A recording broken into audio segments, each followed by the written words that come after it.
Good morning, this is Robert Kaars Sijpesteijn bringing you this morning's market update. Reflecting on last week's markets close down with all US indices dropping points on Friday.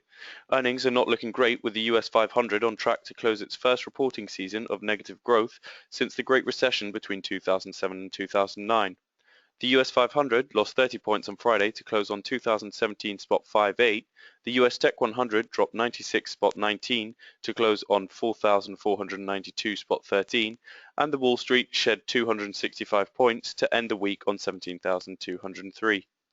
Looking at commodities, oil dropped 68 cents and closed the week at $44.46 a barrel. Gold moved all of 20 cents to close on $1,084.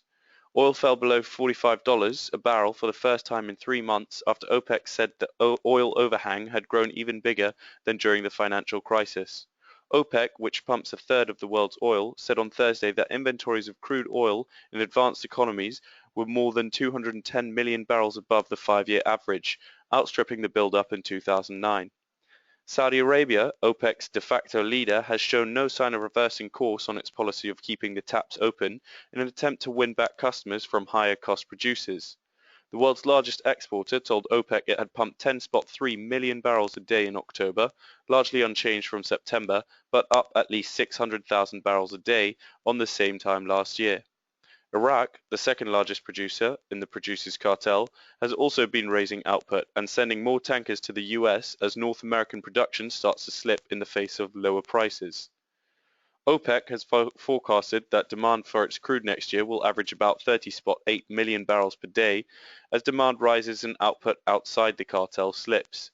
Current OPEC output is about 30.2 million, but Iran's production and exports are expected to rise early next year once sanctions are lifted under this year's nuclear deal. Looking at Europe, markets will be attempting to recover lost ground this week after recording their worst performance since August last week. The Germany 30 dropped 91 points on Friday to close on 10,644.9.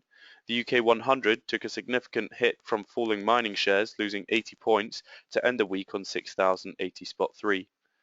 Tomorrow, Easyjet will report its full-year results coming off the back of a share price surge and strong performing summer. However, in today's corporate news, Taylor Wimpey expects full-year profits to nudge up 200 basis points on the back of strong growth so far this year. Airline stocks across Asia-Pacific have fallen in the wake of the Paris attacks, and Majestic Wine reported £181.6 million in sales for the 26 weeks to September 28, 2015, a 36% increase on last year. Today's economic data in focus at 10 a.m. sees Consumer Price Index for October released in Europe, and at 11 a.m. in Germany the Bundesbank monthly report will be released. That's all for this morning's market update. Thank you and goodbye.